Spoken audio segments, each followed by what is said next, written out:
Chapter 5. Face the Music. Near the eastern lands of Waltus City, the angels built a very tall, white totem pole-like structure that held a huge piece of land in the sky. It had a wide-open field that's full of beautiful flowers and trees that carried blue diamond fruits that crunch like waves of an ocean with their succulent and sweet violet juice. Beyond the fields was a huge lake. By there stood a white castle at the edge of a cliff by a huge gray mountain. The white castle was decorated with gold angelic statues around its white gold-gated entrance and some of its tall towers. Some angels flew around the white castle, guarding it with their beautiful yet terribly sharp golden spears and swords. Within the white castle's second floor, there was a huge room with white walls decorated with gold angel statues, brambles of roses, and big windows surrounded by white and gold curtains. Many angels gathered there around a huge white, round, and shiny table to hear what the three powerful angels, Miras, Crephal, and Dicas, have to say. They first introduced themselves since all the angels around the white table were newcomers whom just joined them from the world below. I am Crephal. I am Miras. I am Dicas. My dear butterflies, said the angel Crephal with spreading arms.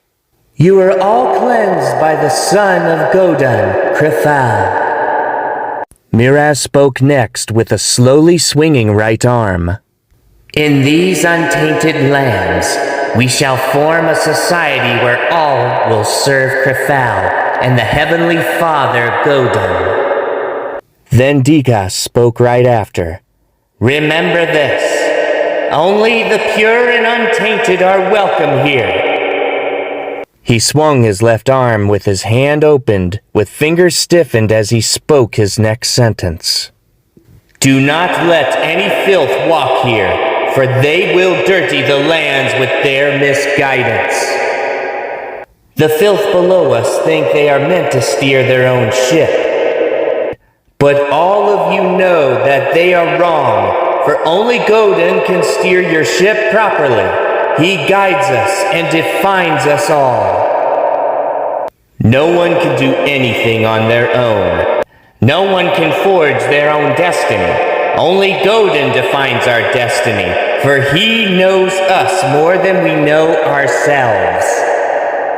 That is why you must let him take all of you, and he shall let you walk with him to the heavens. Only Godun and his son Crephal can guide you towards the right path. No one else can. We are all meant to serve Godun, nothing more. The filth below believe in themselves even more than Godun. They are lost caterpillars, failing to pupate, for they refuse Godun's guidance. Only he can metamorphose us into butterflies. Continue to serve Crephal, Raid, and Godun by destroying all misguided filth upon the globe to keep their corruptive influence from spreading. Only then there shall be peace on Araya and goodwill toward all. Then all the angels put their hands on their empty hearts, saying a prayer. Lord, hear our prayer. Lead us to goodness. Lead us to everlasting peace. Keep us from temptation. Give us the power to end all evil. Lord, have mercy upon us, Dicas said, bowing his head. Then just the new angels said an oath as they bowed their heads and prayed. Hear our oath. We believe in you. We believe in your son, Crephal Raid. For you to lead us to peace, our will is yours. We swear to you and to Crephal that we shall serve to purify the universe. Give us this day strong wings, and bring us to pureness, as we shall help others become pure as well, or death take them for light to shine and peace to come. Amen. As the new angels said the oath, one female angel guard flew to spy on the Vins west of Waltus City. Then the angel discovered that the Vins built a black castle at the edge of a huge cliff. She stopped flying to hover and looked at the castle's outer walls that had purple engravings and some huge black bramble with sharp red thorns surrounding them. Some of its towers had a hideous red-horned, bright purple black-winged gargoyle. Some of its walls had a Vin statue on them that are black as night with sharp claws and an open mouth full of razor teeth, as well as sharp-pointed bull-like head of horns. The castle's long black stone-made bridge had purple torches on both sides of it, 40 of them. Each side of the castle's black-gated entrance had a scary eagle-like beast statue with wings and claws. Inside the black castle's first floor, there's a huge room with black and purple walls decorated with big Vin statues that looked like they're screaming for dreams. Some of the walls had blood fountains coming from some gargoyles. Many new-coming Vins that just joined gathered for a meeting around a wide black table. 3 powerful Vins introduced themselves to the new Vins. My name is Rida. I am Crace. I am Saru. Dreams, desires, those are what shape our hearts, Crake said. You are all here for one reason, and that is to have what you desire most, Saru said. In such a corrupt society, no one helped any of you reach your dreams, Rida exclaimed. You all join us, Crake said. You all join us because you are all tired of things not going your way. And that can only happen if you destroy VRDR, his angels, and others in your way, Rida yelled. The new Vins roared and screamed, Yeah! Know that those who are not Vins are all enslaved. They let too much go in others' ways rather than theirs, said Saru. I'm sure all of you heard of that saying, going with the flow. But we have all been going with that flow for far too long. It is time to make that flow our way! Yeah! Fucking right! Many of you all were never free to choose what you want to do in your lives. Many of you were bound by the heavy chains of society from its rules and lack of freedom to let you be what you want to be. But as Vins, that can change! You said it! With the power of our Lord Rallis has given to you all, the people on top who make the rules will not get in your way toward success! Do you know why? Because with the powers you have, those people on top will respect you! They will fear you! They will swear to you! Yes! As for the people at the peaks of success who can possibly help you reach your dreams, do not kill them. Instead, bring them down here from those peaks and make them beg for your mercy. Then you can take those peaks of success and shape things how you all want them to be and make all your dreams come true without anyone telling you what to do. Yeah! Everyone deserves their dreams to come. Many of you are born with such extraordinary talent. But even with talent, the world has ignored all of you! The world has pushed you all away without care! And that is unacceptable! Yeah, you said it! Will you let the world be in your way towards your dreams? No! Will you let VRDR and his angels be in your way towards your dreams? Zeltia, no! Your talents deserve to be shared upon the globe, for they are far better than those already achieving their dream career! For that to happen, we must destroy Godin and all his angels together! Only then, every one of us shall be at the peaks of success, because society will go our way for all dreams to come true! Yeah! All three of the Vins in charge yelled together. For dreams!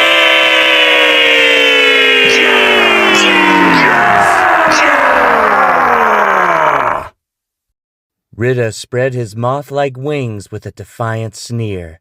Come, Vins, to Walter City! Within the Drall Silver Dome at Walter City, Lorris, Cereas, and everyone else gathered around the meeting room with their Drall Silver armor and weapons ready with fast-beating hearts.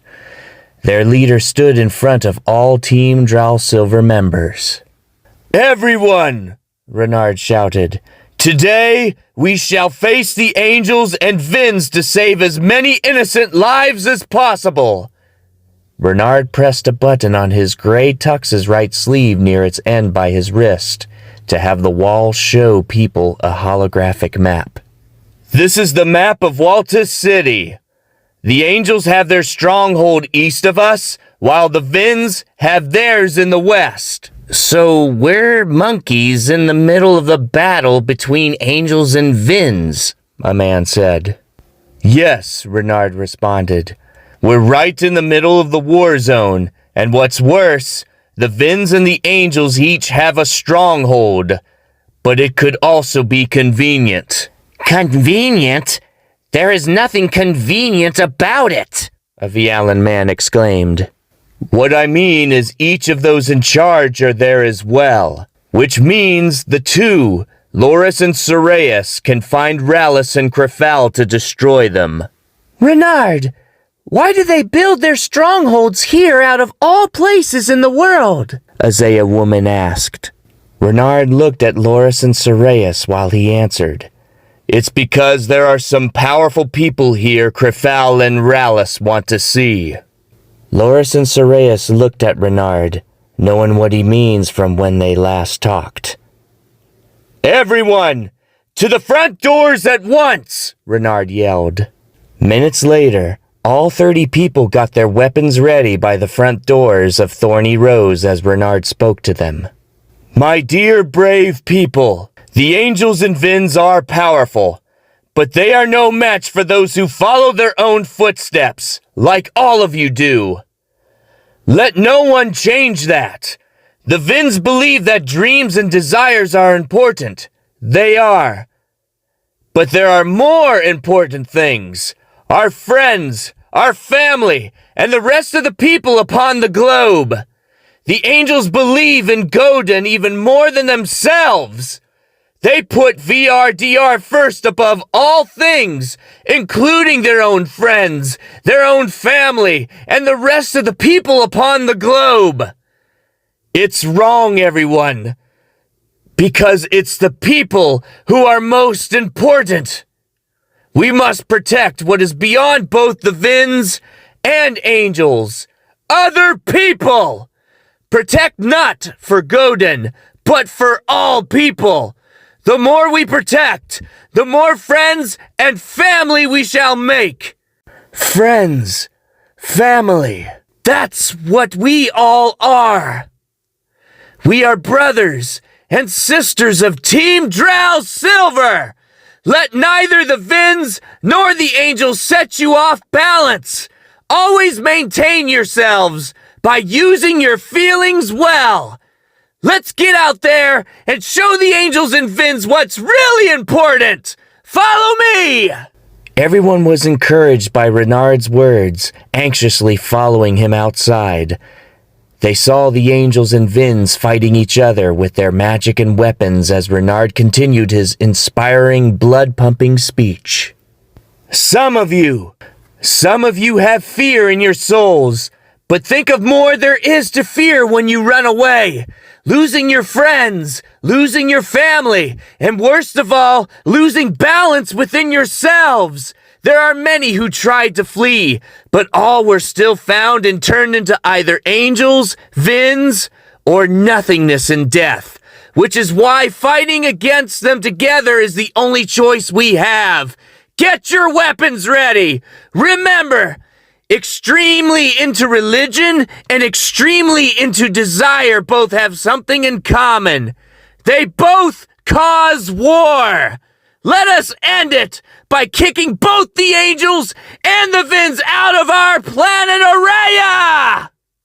All the people of Team Drall Silver became inspired and screamed, Yeah! For our friends! Yeah! For our family! Yeah! For the family! For the people!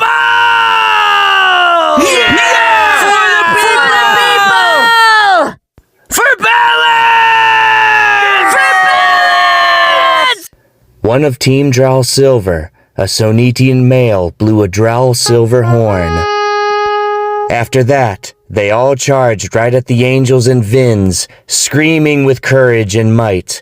The shooters shot the angels' heads, fading them away, while some archers, including Cereas, shot the Vins' hearts to fade them away as well.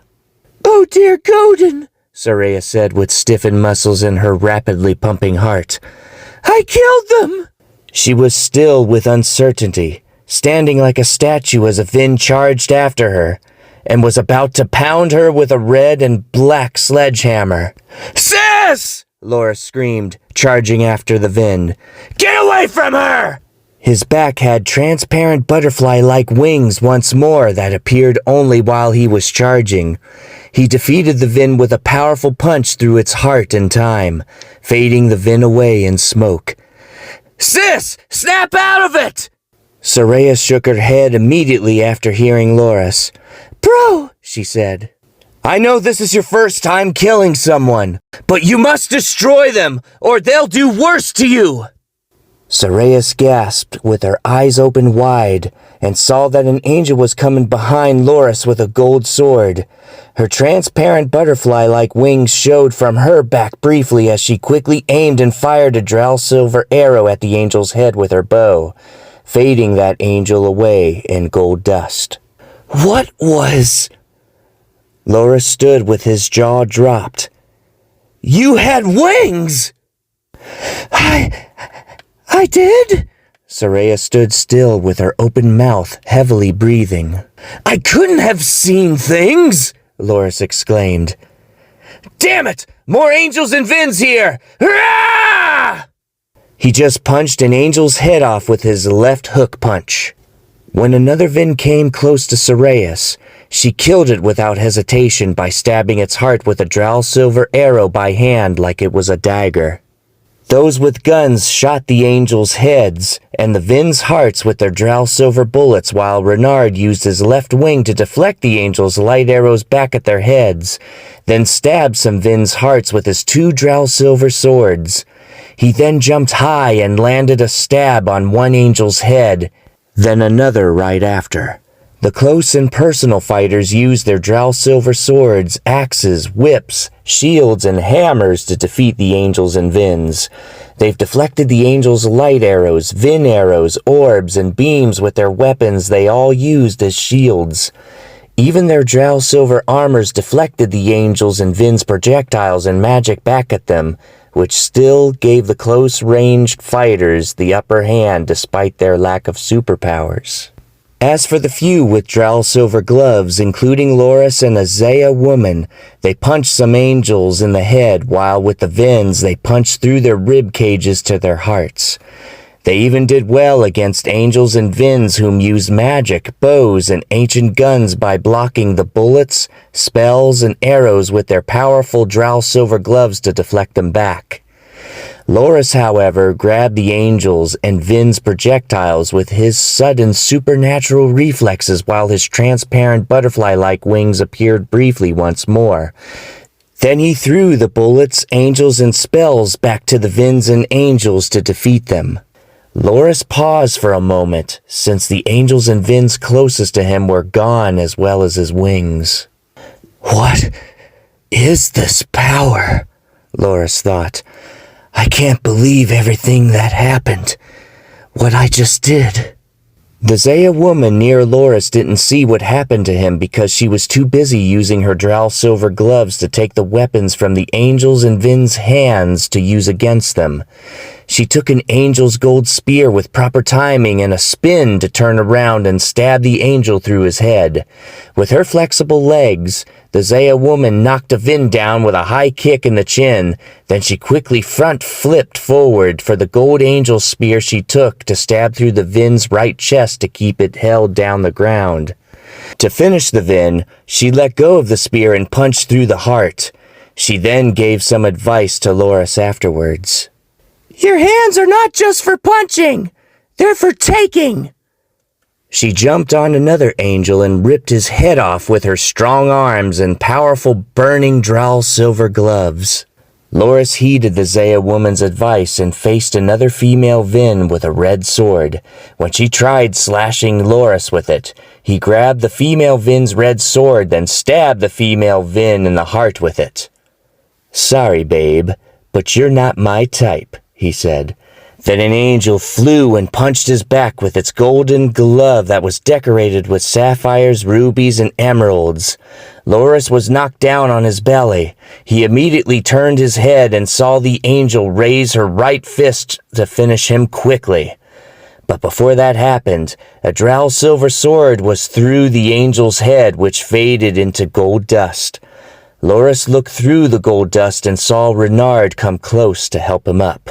Thanks, Renard, Lorris said. That was close. Find your sister and head east towards the angels, Renard advised. We'll continue fighting the angels and Vin's here. When you two find Crephal and finish him, return here. Lorris looked and saw some of Team Drall Silver die from the angels and Vin's quickly. One Phielly was shot in the head. One Sonetian was bashed in the back head from a Vin's black fist. And one woman's head was cut off from an angel's sword. He even saw some people already dead on the ground. From seeing the deaths of those Lorris knew, his lips curled with a sneer as he breathed heavily in fright. Don't make their deaths in vain, Renard said with his eyes heavily focused on Lorris's. Lorris! Lorris! Cereas shouted. An angel tried to swing with a big golden hammer with clear diamonds around it, but she ducked and used her Drall Silver dagger to stab the angel in the head. Cereas! Renard yelled. Head east with your brother and defeat Crephal while we protect the city! But Renard! Cereas yelled with concern. Are you sure about this? It'll be just Lorris and me battling against many angels at their stronghold! We can sneak around them and head straight for their leader, Lorris said. Your brother is right, Cereas, Renard said. Find Crephal and destroy him. You both can do it from your powers within. You'll know soon enough only from facing Crephal. Yes, sir! Boss! Take my car key! Renard threw Cereas his car key. She caught it and took a good look at its 3 buttons on it, green, yellow, and red. Where is your car? Cereas asked. Press the green button on the key for it to appear. Go now before the angels and Vin's come this way! Lorris! The Zaya woman with Drall Silver gloves exclaimed. Good luck! You too! Lorris exclaimed, rushing to the east with Cereas without being seen. Renard and the Zaya woman ran back to the others to keep the angels and Vin's from attacking Cereas and Lorris. Just the 2 of us against them? Cereas asked, sprinting and heavily breathing. Crephal and Rallis! Is he insane? He seemed so sure about us both. Then again, I felt so much power in me that lasted briefly. I had too! Cereas stopped when she was far enough away from the city with her brother, then pressed the green button on the car key. Suddenly, many squares, pixels, and polygons came out of the car key, which formed into a green car in front of her and Lorris. Dear Godin! The shiny green car had smooth edges with crescent moon-shaped headlights. Its wheels had black hubcaps that's decorated with lime-colored stars and thick tires that were almost as tall as the car itself, which were made for both off- and on-road driving that had many squares and wavy patterns upon them. Its back had one big exhaust pipe between the two crescent moon-shaped taillights that was identical to a rocket's, with a pie-shaped seal covering it in case anything gets inside it while turned off.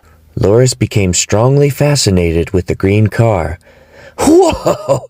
First the fancy hiding place and now an exotic set of wheels? Where does Renard get all that green from? Cereas gave Lorris a sarcastic look as she answered, "From all those pretty girls, Lorris, remember?" Lorris felt dumb and said, "Oh, right."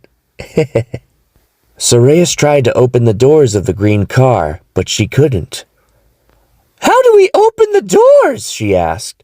Then both of the car's doors opened upward right after she did. "Hey!" Lorris exclaimed. Whatever you said, it worked! Cereas thought of something from what Lorris said. "What I said," she thought. "From what I said. Close!" The car's doors closed downward. Ah! Lorris exclaimed. It's voice activated! Then Cereas said, Open! Both of the car's doors opened once more. Lorris and Cereas quickly got in it. When they did, Cereas and Lorris both closed the car's doors by hand. Cereas took the car's black leathered wheel. Then she saw a GPS on the car's screen on top of its radio. She and Lorris heard a voice from the car. "Destination, Castle Crephal." Lorris had the look of determination in his eyes and a deep breath.